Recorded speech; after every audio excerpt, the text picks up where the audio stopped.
Avez-vous remarqué que tous les passages d'Ésaïe 36, 1, 22, 37, 31 et Matthieu 3, 10, 15, 13 font allusion à des racines? Les racines sont des choses très importantes et dans nombre de cas, elles exercent une influence déterminante. La vie d'un arbre, par exemple, dépend presque tout entière de ses racines. De même, pour nous, bien-aimés, chers amis, frères et sœurs en Christ, nos racines et les conditions de notre enracinement sont des facteurs de première importance pour tout ce qui touche à notre destinée éternelle. Avant de voir les choses de plus près, arrêtons-nous d'abord à quelques considérations générales.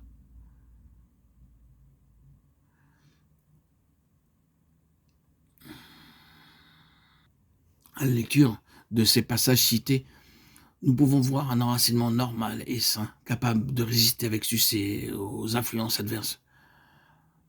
Les autres passages se rapportent à un enracinement insuffisant et sans durée. Disons, pour commencer cet audio, quelques mots de cette seconde catégorie. Si nous examinons ce sujet dans la parole de Dieu, nous constatons que parmi ceux dont les racines ou l'enracinement s'est révélé insuffisant, on peut distinguer plusieurs cas spécifiques. Par exemple, dans Matthieu 3,10, déjà la cognée est mise à la racine des arbres. Cette parole de Jean-Baptiste se rapporte à Israël.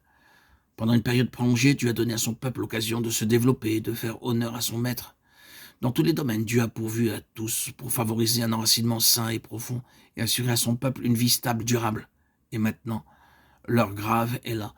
Un temps de crise est arrivé pour les racines qui vont être soumises à une épreuve particulièrement sévère. Le résultat de l'épreuve, nous le connaissons. Une fois de plus, Israël a dû être déraciné.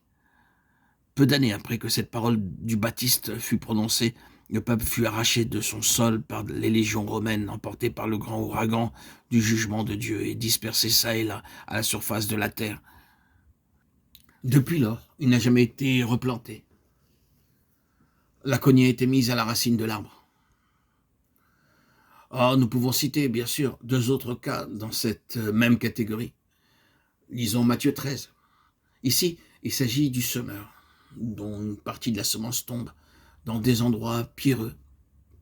Elle lève aussitôt, mais quand le soleil paraît, elle sèche et meurt, faute de racines.